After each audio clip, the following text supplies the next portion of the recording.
morning and welcome to this edition of the Code Green Show with your host, Dean Seidman, and special guest today, David Loeb.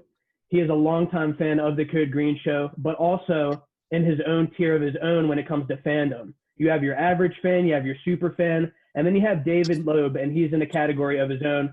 So ladies and gents, David Loeb, start off by talking a little bit about your childhood and your Philadelphia sports fandom. Sure, I don't mind. Thank you for having me on. First of all, I appreciate you and what you're doing for Code Green. And when I first started watching the Eagles, it was around the 80s. I was born in 74, so I was a huge fan of Ron Jaworski's. And I've been to his radio shows. I've been on 4 different road trips with the Green Legion group. I went to Chicago on my own with my friends. And I've been to London with Green Legion, their tailgates, New Orleans and Tennessee back in 2009 and 2010. And then I've also been to the Pro Football Hall of Fame with my dad a couple times. That's always a good experience because you get to see different things that you normally wouldn't see at the games and things like that.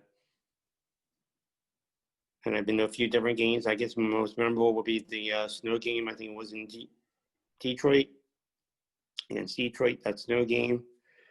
So I was very excited about going to that game.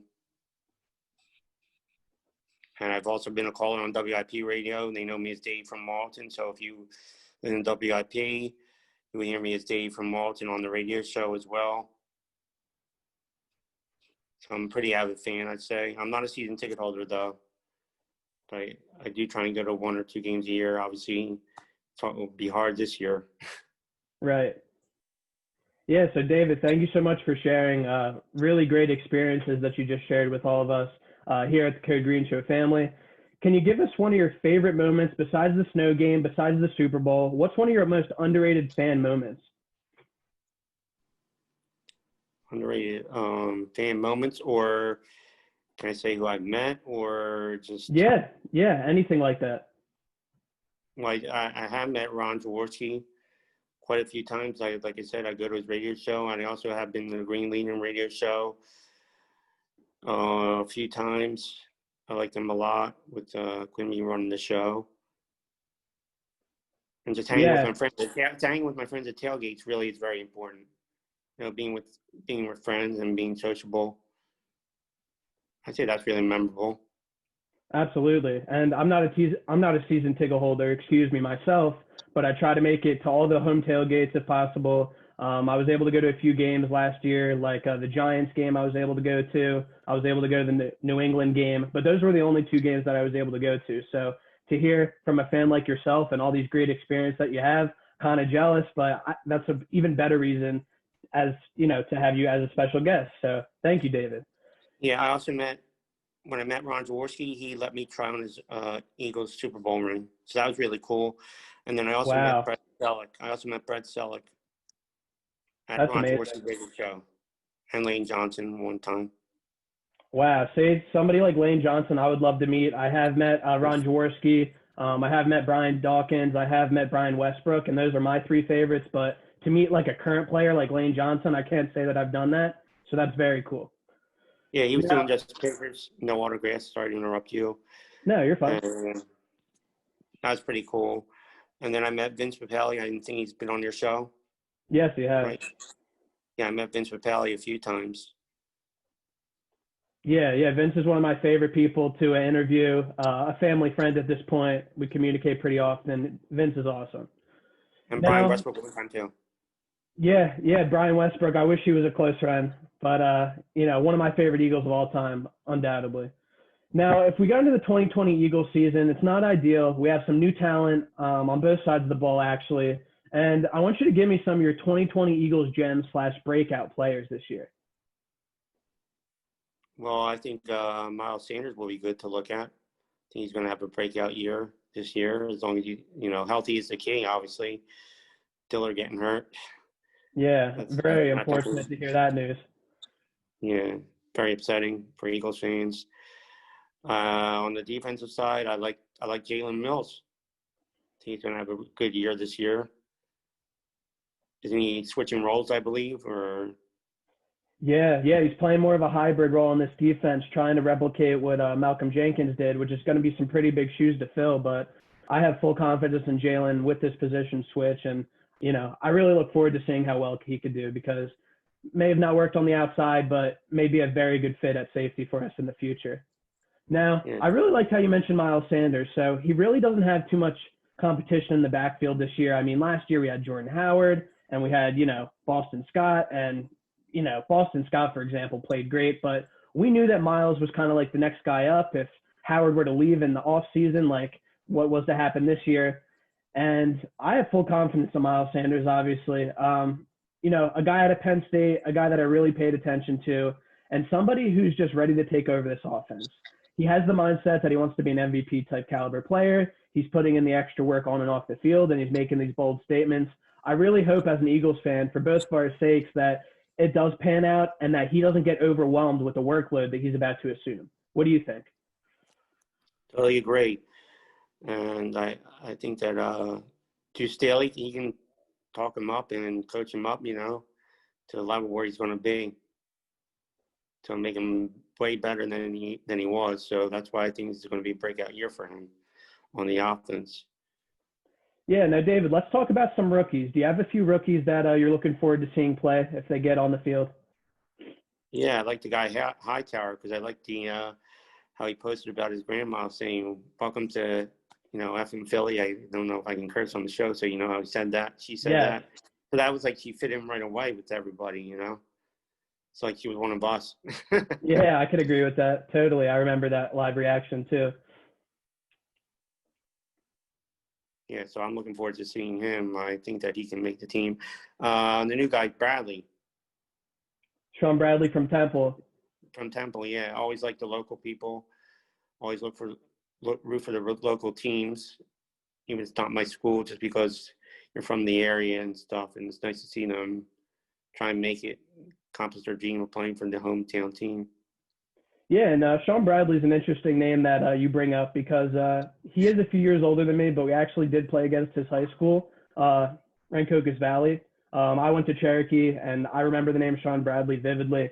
Just a hardworking guy. When I saw the things he was doing at Temple, I was extremely impressed. And the fact that he gets to play for his hometown team, the Philadelphia Eagles, is amazing. I believe he already has an Eagles tattoo, if I'm not mistaken. Some of his buddies told me that. I'm pretty sure that's accurate. And I look forward to seeing Sean Bradley help out this weaker linebacking core because it's something the Eagles defense doesn't really pride themselves on. But if you look at the impact that somebody like Sean Bradley can make, it's actually quite refreshing. Yeah, I totally agree with that. And then last guys that we're going to talk about, Jalen Reagor. Can you give me a few thoughts on him? I'm a big fan. Yeah, huge fan of Reagor. See Brian Hurts, our backup quarterback now. I think both of them will be really good. I don't know if you can compare him to anybody. I know they were comparing him to a certain player. Yeah. So I was hearing comparisons to Marquise Hollywood Brown. Yeah. That's the biggest comparison. To anybody just yet, but I think we can give him a chance and embrace him as fans, and I think we'll love what you see from him. Agreed. Now, if we look at one more player as far as the rookie class is concerned, Kayvon Wallace. Now, he was a later round selection, but I feel like he could actually get into the mix as far as the way our secondary rotates, because Kayvon Wallace obviously played for Clemson, one of the top college programs in the country, and I saw glimpses of NFL talent throughout college. So I really look forward to him being groomed. I feel like we have great leadership in our secondary with Darius Slay and, obviously Jalen Mills and Rodney McLeod. A lot of leadership that could really mold this young man. And I really look forward to seeing how well he could do in Midnight Green. Any thoughts on Kayvon Wallace? Yeah, I think he should make the team with that defense. And like you said, with Slay, Mills, and McLeod, they can help teach him and mold him, just like some of the other players that I mentioned, and help groom them. So, yeah, and he came from big known schools like Clemson, so that's huge right there. He played in front of a lot of fans, so. Yeah, the link shouldn't be too difficult for him, I would believe. This year's going to be hard, but in the future, it'll be hard for the opposing team to deal with somebody like that. Oh, for sure. Absolutely. Now, David, let's talk about how this year's team compares to the rest of the NFL talent-wise. Can you give me a ranking as far as like top 10, top 5? Where do you see the Eagles? I see the Eagles. Can I give my prediction on the season or anything like Yeah. that? Or Yeah, sure. 10 wins or more. 10 wins or more. I think they're going to be really good this season. I think they can go to the NFC East title game. And then from there, the rest is history. I mean, and then we control our own destiny. Hopefully we can get that home field advantage. Super I don't think important we in have to playoffs. worry. Yeah, I don't think we have to worry about our division much because we have a lot of new coaches. Usually they split with Dallas. I think we'll beat the Washington football team twice, and then the Giants will be hard because people can't underestimate anybody. Right. So, and then I think that unfortunately with Tom Brady going to Tampa Bay, that's going to be the team we'll probably see. That's just my opinion, but everybody has an opinion. So as far as ranking, where do you see the Eagles shaking up? In the whole NFL? Yes. Around, so I'm thinking here, definitely under 10, probably like 5 to 7 power rankings. I really like that range. That's around the range that I was thinking. I was thinking 5, just because if you look across the NFL, the talent is pretty spread out. I mean, you have the unanimous number 1, the defending champs, and then you have a team in the mix like the Ravens, and then you have the 49ers, and those guys could kind of flip-flop between 2 and 3.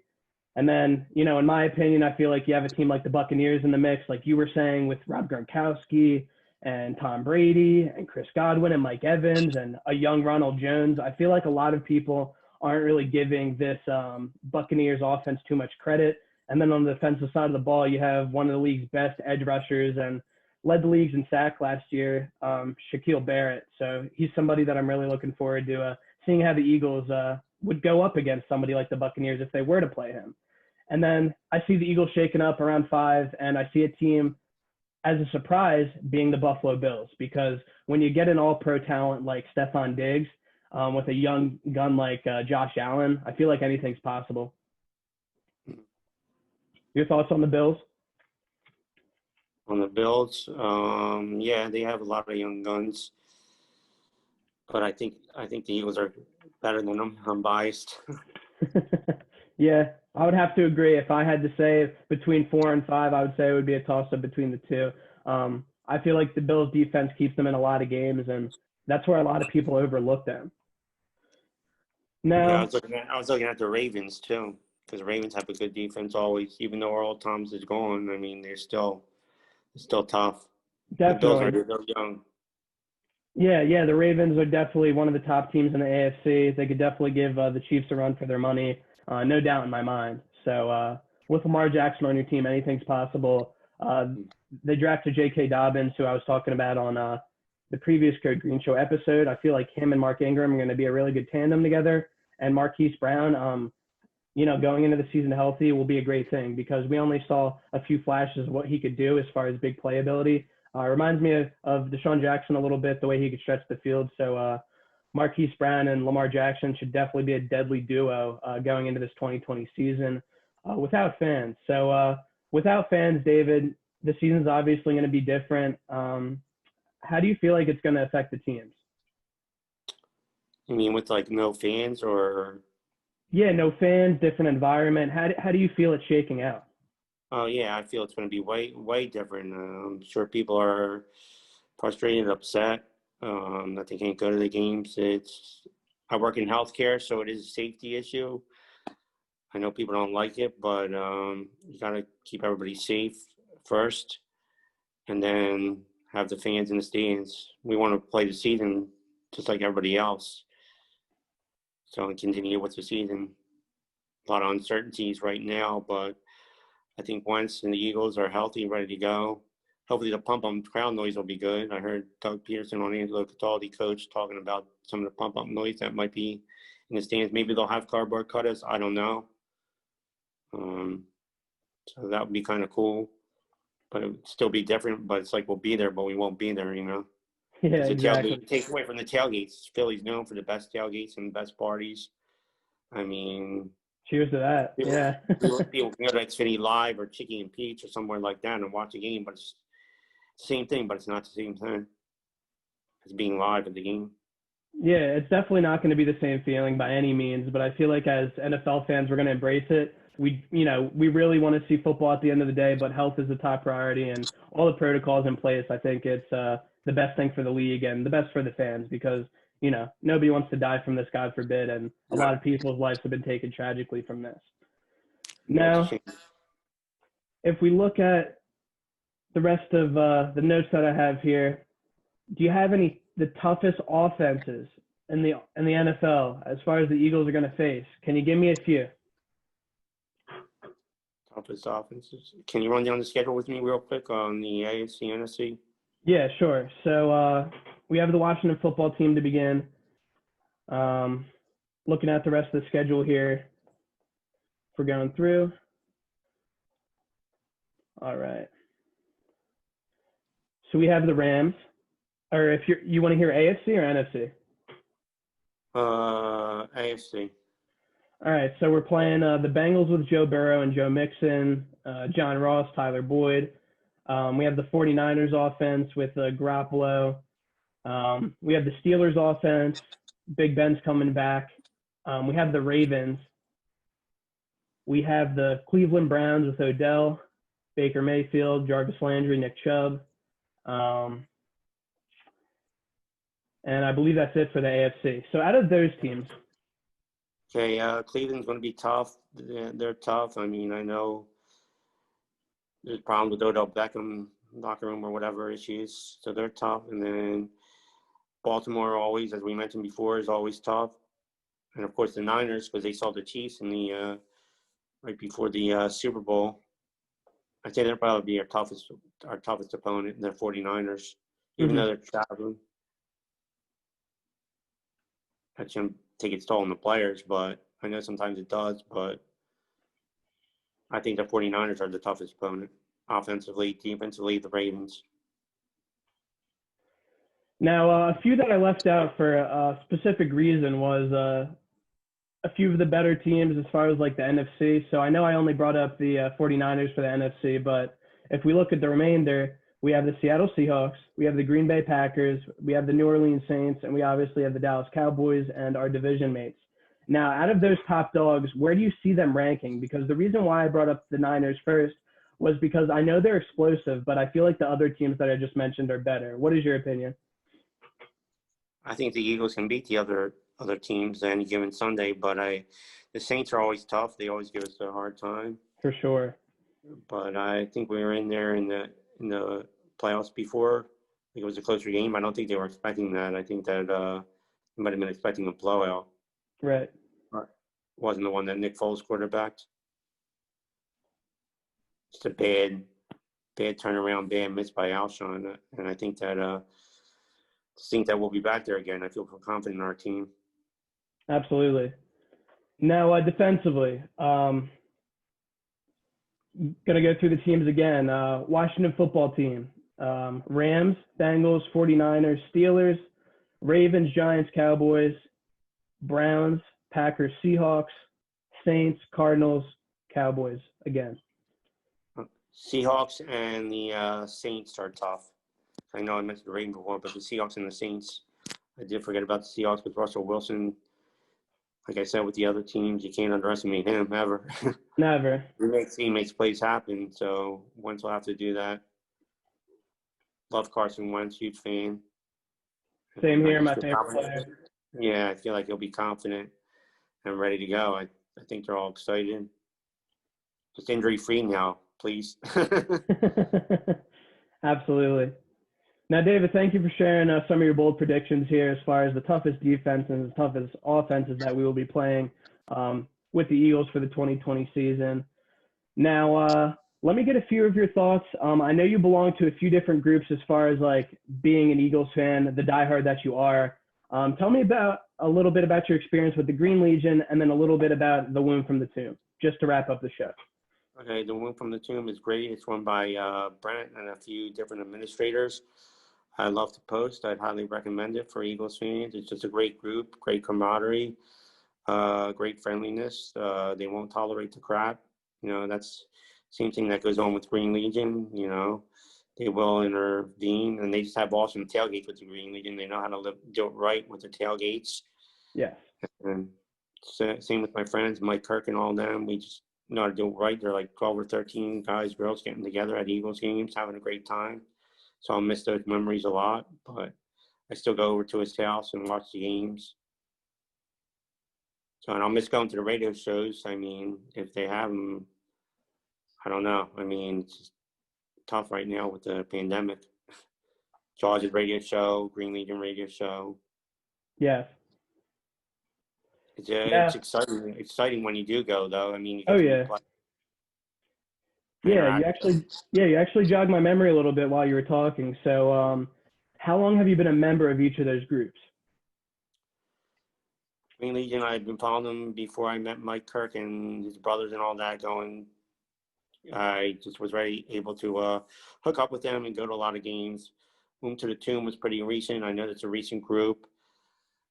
And I've always followed the Green Legion on their podcast. You can go to greenlegion.com. Sorry for the push. And same with Womb to the Tomb on their Facebook page by Brent. Yeah, it's a great group. Great friendliness, great camaraderie. It's pretty much Eagles fans. They won't have anybody else in there that's not an Eagles fan. So it's just a lot of love for that group. So if you're a diehard, listen to David Loeb and try and get involved with the Green Legion, try and get involved with the Womb from the Tomb, led by Brent Nalbone, excuse me. And I feel like you will find yourself very happy as an Eagles fan. David obviously knows what he's talking about, has been doing this for a while, and I really look up to you as an Eagles fan, David, and I hope to be even close as a fan as you are one day. Now, if we look at a few of the comments that you made, so Brent Nalbone was actually my first guest on the show, for those of you watching, and I also had Damien Kalpokas on the show, and he actually created Green Fans the movie. Now, he's very close with Quimby and a few of the guys over there that you mentioned, but really great groups, guys. If you could check them out, the Green Legion and From the Womb to the Tomb, it would really mean a lot to me and David. Great guys, and I've only heard great things about them. And how we're going to end the show, an Eagles chant on the count of 3. 1, 2, 3. E-A-G-L-E-E-S, Eagles. Thank you very much, everybody. Code Green Show, Season 2, Episode 3. And Elite fan David Loeb. We look forward to having you on the show again soon, David. Go Birds, and let's see if Carson can take this team to the promised land. Thank you for having me on. Appreciate you, team. You're welcome, David. Talk to you soon. You too, buddy.